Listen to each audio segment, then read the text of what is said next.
Welcome to the Human Capital Innovations Podcast, your go-to source for personal, professional, and organizational growth and development. We hope you tune in often for all things people management, organizational development and change, organizational leadership, and social impact related. Maximize your personal and organizational potential with Human Capital Innovations Podcast.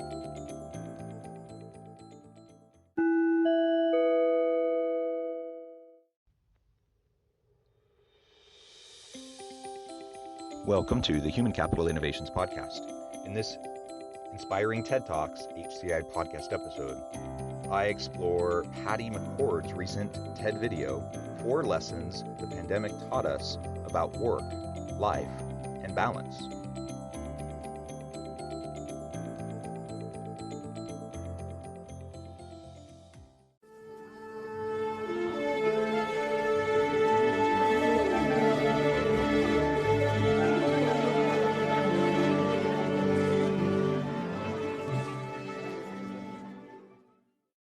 Welcome back to the Human Capital Innovations Podcast. It's great to be with you again today for this inspiring TED Talks HCI podcast episode. Today I'll be exploring Patty McCord's recent TED video, 4 lessons the pandemic taught us about work, life, and balance. The COVID-19 pandemic changed the way we work for good. Can it also change it for the better? Consultant Patty McCord reviews 4 key insights employers and employees alike gleaned from their shift to working from home, and shares how companies can use what they learned in lockdown to creatively and innovatively rethink how we do business. Thanks for joining me, and I'll catch you on the flip side of this first clip.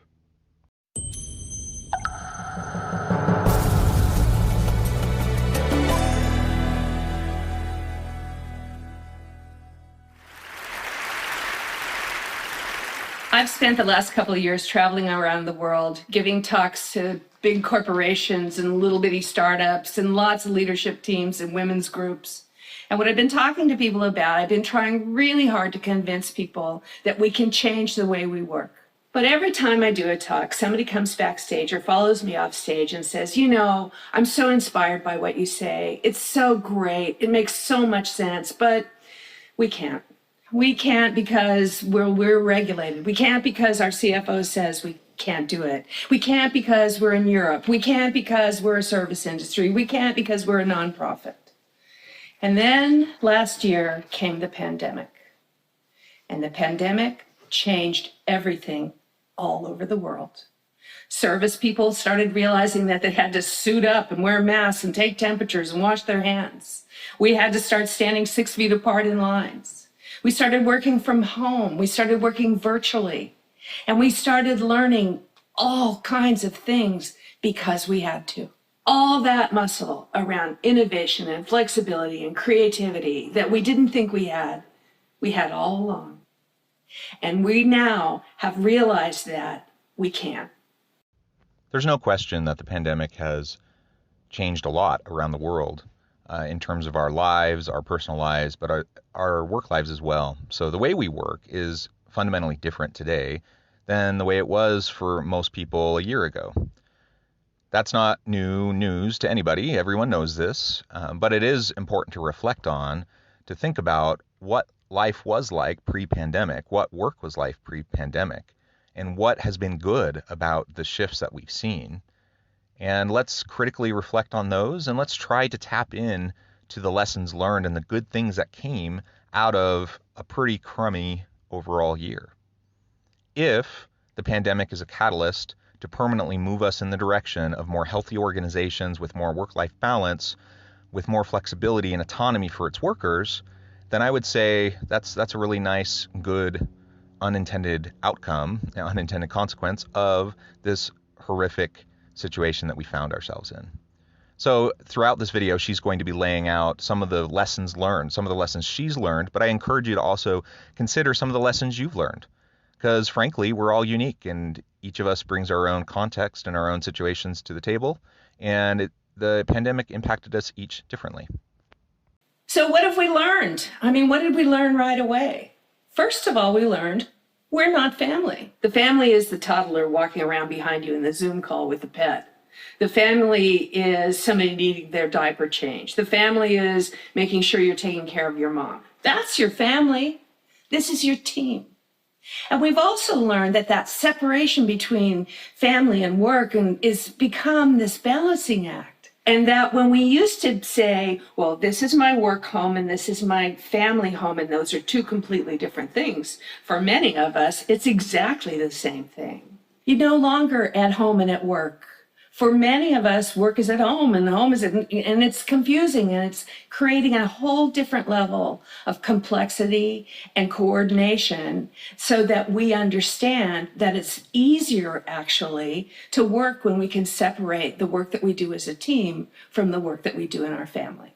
Furthermore, in order to be able to do all that, we have to recognize that we're all adults. And here's the deal about adults. Adults have responsibilities, adults have obligations, adults have things that they have to commit to. And do you know that every single person that works for you, from the shop floor to the executive suite, is a grown-up? But we have been operating as if they aren't. We operate as if only the smart adults are the people who are at the C-suite. And as we move through the organization, everybody sort of gets a little dumbed down and the rules get a lot stricter and we have to have more control.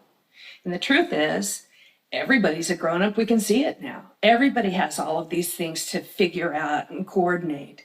And so now we're expecting from people adult behavior. We're now focusing on the results that matter, not the work. And the way we track it now is we don't walk by and see who's working. We pay attention to what people are doing. And I think that that has always been the best metric. And you know what? For the first time in my life, the concept of best practices is out the window. So her first set of lessons, I think, are really good. First, we need to recognize that it's fundamentally a different thing to have our home family, our home life, and our work family, our work friends, our work life. And the pandemic has just meshed it all together. Now, she makes the argument that we'll be more effective, more productive, and be happier if we can have a clear demarcation and separation between those two areas of our life, our home life and our work life, our home family and our work colleagues. And I would have to ask her about that. I would have to pick her brain a little bit more and have her drill in to see what exactly she means by that. I suspect she has some good arguments for it. I would just suggest that while it is important that we can move back and forth and separate our work from our home life, one of the really nice things about the pandemic is it's allowed us the flexibility to work for a little while and then deal with family matters, to then go back and do a little bit of work and then go to a kid's game or event, go to the park, spend time with the kids, the dogs, whatever, and then go back to work once the kids are in bed. This notion that we had to be in the office 8 to 5, 8 to 6, 8 to 7, and then go home and then work some more, that's a notion that I think for most people has kind of gone out the window. We realize that it doesn't really matter how we work, it matters what we accomplish. It doesn't matter how or when we work, it matters what we accomplish. And the other aspect of that she talks about is like, let's treat everyone like we're adults. And I see this in organizations all the time. She's absolutely right. The lower down the hierarchy of the organization you get, the more strict, the more disciplined, the more micromanaged people often become. Are we really considering them to be adults? Are they mature? Are they capable? Are they motivated? Can we rely on them? If we treat them like children, they will likely end up responding in kind. And so the pandemic has forced us to trust our employees more. And because of that, it's allowed us now to recognize that, yes, we can trust them. Yes, we can rely on them. We can treat them as adults. And I think that's an amazing thing.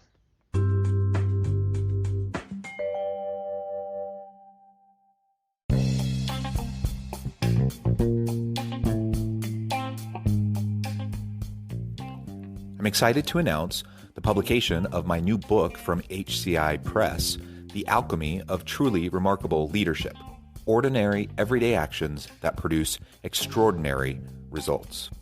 Consider how the nature of work has shifted over the past 50 years. With increased globalization, rapid technological advancement, and the shift in economic composition, the average job of today looks very different than the average job of 50 years ago. What will the jobs and organizations of tomorrow look like? Moreover, what does this all mean for organizational leaders? What are the core competencies and capabilities of organizations and their leadership that are prepared for continued disruption and geopolitical and socioeconomic shifts?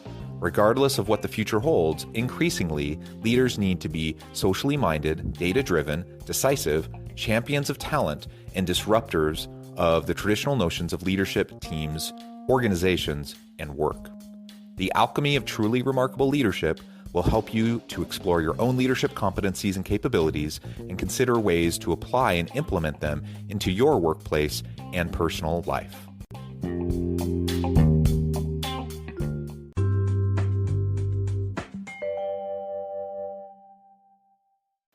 And you know what? We don't care what Google's doing because we're not Google. We don't care what some other company is doing. Nobody's doing it best. We're all figuring it out as we go along, and we're figuring it out for our organizations in our teams at this time. So in order for people to deliver the right results, in order for people's hard work to matter, it has to be in the context of what success looks like for your organization. So if we start to think about context, it's really important that we think about how we teach that. If we can teach everybody in the company how to read a profit and loss statement, if we can teach them what the different teams do and what they're setting out to accomplish, then people within their own small teams and within themselves can figure out what excellence looks like for them. And so then we can start operating relatively independently as a whole organization because we're all moving in the same direction, trying to do the same thing. And there's a really critically important part of making that work, and that's communication. And everything about communication has changed. We tend to think that communication is this waterfall from the top to the bottom. The executives would tell somebody, and the next level would tell somebody, and we'd go all the way down to the shop floor, and everybody would understand what's going on. Well, it may not have worked that well then, but it certainly doesn't work that well now. So now we have to recognize it's a different heartbeat. What has it been before, and what should it be now? How do we make sure that the messages are clear and consistent? Because that's how people operate. That's how those adults who get the freedom and the responsibility to produce great results operate best, is when they understand what they need to know in order to make the best decisions. So that communication, that skill around being a great communicator is something that each of us needs to get better at. One of the things we have to do is think about what the right discipline is for that. If you used to communicate to your team by walking by and asking how they're doing, or if they had heard something, you're going to have to schedule that now. It's going to have discipline. We've got to check in with the people on the shop floor to make sure they're hearing what they need to hear, because it's not going to automatically happen. I really like her point about not being overly focused on best practices.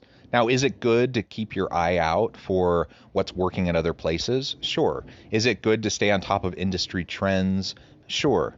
But to become over-reliant on best practices and the fads of what's happening in other places, I mean, you can just end up chasing your tail. Because the reality is every organization is different. Every organization is unique. Each team is unique. And so what works for one organization may not work exactly the same for you. You have your own culture. Even if your products and services, your customers are largely the same, you're in the same sector, you're still unique. You're still different. And so, yes, look around, scan the environment, learn from others who have had successes, but don't become overly reliant on this idea of best practices and we have to follow after what everyone else is doing. Plus, the other notion is, don't we want to innovate? And if all we're ever doing is lagging behind and waiting for other people to do cool stuff, and then we try to see what they're doing and then try to mimic it, we're not innovating in that situation. We're not trying to push the boundaries of our own thinking and understanding and how we can help our organization thrive. So spend some time learning from other organizations, but spend more time focusing on your own organization, understanding your context, understanding your team, and having those strategic discussions and creating an environment where you can be creative and innovate and push back and learn and grow and iterate to drive greater levels of success. Then she also talks about communication. Now, of course, communication is so important, and it's always been important. It's one of the biggest problems that most organizations have, even pre-pandemic. But you add on top of it the pandemic and people working virtually in a distributed workforce, people all over the world. And the reality is that communication is more vital now than it ever has been in the past. So we have to focus on being consistent in our communication, being open and transparent in our communication, and ultimately just being committed to having opportunities to touch base, to check in, not in a micromanaging way, but in a supportive way. And if you create an environment where everyone feels that, there's trust and everyone feels that you have their best interests at heart and that you're trying to help them grow and develop and you're going to support them, they will welcome that communication. They'll welcome the coaching and the mentoring and the feedback because they want to learn, they want to grow, they want to develop in their own career. One of the ideas I have is just jot down at the end of every day a sentence of what worked and what didn't work. And you don't have to look at it for a month. But when you look back over a month, you want to look for, wow, that was surprising. I didn't really think that would be as effective as it is. Or maybe it would be we keep trying to have this in-person meeting in Zoom, and it turns out that there's 14 people on the call and only 2 of them are talking. Maybe it's an email. So we have to rethink all of the ways, not just the work we're doing, but the ways we're doing it. So now I'm starting to hear a lot of nostalgia around the way it used to be. There are things we aren't doing now that don't matter. Maybe we don't need to go back for 5 levels of approval. Maybe we don't need to go back and do that annual performance review. Maybe we don't need to do a whole bunch of things that were part of the way we do business that just aren't making a difference. You know what? The way we used to do it not only is not the way of the future, but we're discovering so many wonderful things right now. Let's not lose it. We want to create a new organization, new workforce that's excited about taking all of the things that we've learned, using that muscle, going forward.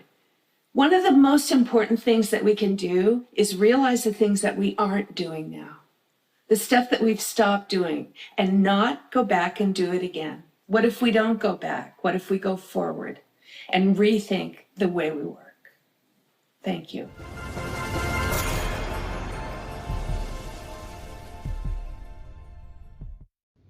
Yes, we need to rethink the way we work. There are all sorts of things that we did before that just don't matter. And over the course of this past year, this past 13 months, I think many of those have come into stark contrast with what we've been doing and what is actually necessary to be able to do our jobs well and to be supportive of our teams. So let's rid ourselves of all of that garbage, all that junk. Think about minimalism. Minimalism is something that I have focused a lot on in recent years, not only in terms of physical stuff, the stuff around my house, the stuff in my office. It's freeing. There's a weight off your shoulders when you just get rid of the clutter and you get rid of the stuff. The same thing in your thoughts and your how you process the world around you. We have all this baggage in our heads that we carry around with us. But the same thing within organizations. And I love the idea of trying to be minimalistic in our organizations. We don't need the glut of all of the additional policies and the added layers of bureaucracy. So much of what has been added into organizations over time just is not necessary. So many of the norms aren't necessary. And in fact, they can be counterproductive. So let's really take a good hard look at what is working, what's not working. I love her idea of just take a little bit of time at the end of each and every day. What worked, what didn't work? And then periodically go back and review those. I think you'll be surprised by the insights that you find. And if everyone is doing that, and then you have team meetings where you can get together and really explore and talk about what is helping you perform your job better, what is helping you connect with the organization and its purpose better, what's helping you to connect with the customers and serve them better. If that's the focus, then all of a sudden you're moving the organization forward. You're making your people more happy. They're being led instead of micromanaged. And ultimately, it's a win-win-win all the way around. So let's get rid of all of the extra stuff. Let's really take a second hard look at what matters and what doesn't matter and get rid of all that other stuff.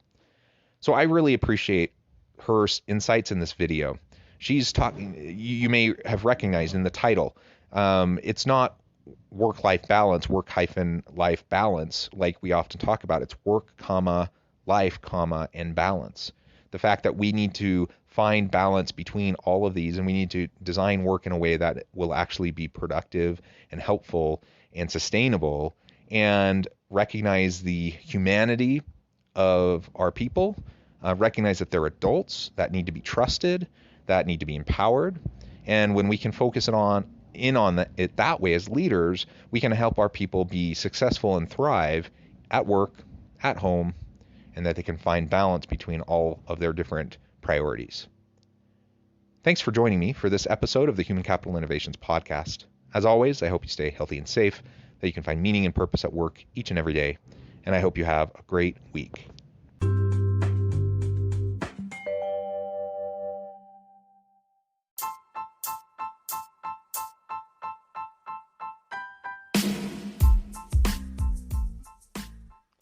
We are excited about the launch of HCI's new magazine, Human Capital Leadership.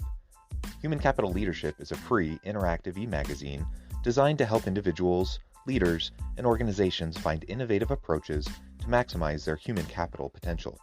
We will be publishing issues quarterly in August, November, February, and May. Check out the first issue and let us know what you think.